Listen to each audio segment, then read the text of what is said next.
Apa sih metode just in time itu? Just in time merupakan metode manajemen persediaan dan produksi di mana bahan baku akan diantar ketika proses produksi akan dimulai.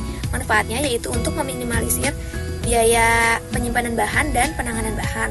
Nah, metode just in time ini pertama kali digunakan oleh Toyota Corporation Jepang. Nah, konsep pembelian dalam just in time ini itu ada beberapa prinsip utama. Yang pertama itu pesanan berdasarkan kebutuhan produksi. Perusahaan hanya memesan bahan baku ketika ada permintaan produksi, tidak ada stok berlebih di gudang. Dan yang kedua, frekuensi pembelian yang tinggi. Karena tidak ada persediaan besar, perusahaan sering melakukan pemesanan dalam jumlah kecil. Pemasok harus dapat mengirim bahan dengan cepat dan tepat waktu. Dan yang ketiga itu hubungan jangka panjang dengan pemasok.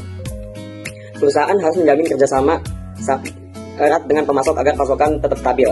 Biasanya ada kontrak jangka panjang untuk memastikan bahan selalu tersedia. Nah, proses pembelian bahan dalam just in time ini itu terdapat beberapa sistem.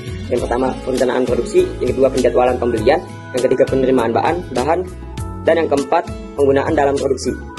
Oke kawan-kawan, sekarang kita masuk ke materi JIT dan proses produksi. Dalam proses produksi, JIT atau just in time memungkinkan perusahaan untuk memproduksi barang sesuai permintaan pelanggan, sehingga dapat menghindari yang namanya overproduction. Contoh nyata adalah sistem produksi di Toyota yang hanya memproduksi ketika ada pesanan. Nah, dengan cara begini, Toyota dapat meningkatkan efisiensi waktu dan kualitas dengan mengurangi waktu siklus produksi dan menjaga persediaan. Minimal, perusahaan dapat merespon perubahan permintaan pasar yang cepat. Mengapa just in time penting bagi pelanggan?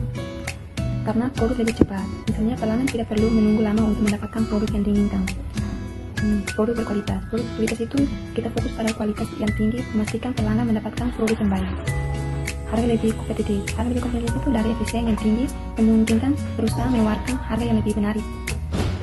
Kostumisasi yang lebih mudah. Misalnya, just in time memungkinkan perusahaan lebih fleksibel dalam memenuhi permintaan kasus pelanggan. Manfaat just in time bagi pelanggan ada 3. Yang pertama, kepuasan pelanggan. Produk yang tepat waktu dan berkualitas tinggi meningkatkan kepuasan pelanggan. Yang kedua, harga terjangkau. Harga terjangkau kita lihat dari efisien produksi memungkinkan harga yang lebih kompetitif. Yang ketiga, produk yang riskotisasi. Misalnya pelanggan dapat mendapatkan produk sesuai dengan kebutuhan mereka. Pengertian back processing adalah metode operasi yang dimana kita mengakumulasi biaya produksi dengan sistem produksi just in time. Dengan ini kita menunda biaya produksi yang di awal periode untuk pencatatan di akhir periode tersebut.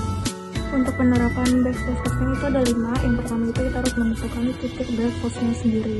Itu kita kayak menentukan penjumlahan biaya-biaya per unitnya gitu secara massal. Terus yang kedua kita harus tentukan biaya produksi seperti kayak bahan baku, tenaga kerja, sama overhead pabrik. Nah terus yang ketiga itu kita harus ada pencatatan biaya produksi per unitnya. Terus yang keempat itu ada hitung biaya produksi secara massal. Terus yang terakhir ada catatan biaya produksi per setiap akun produksi.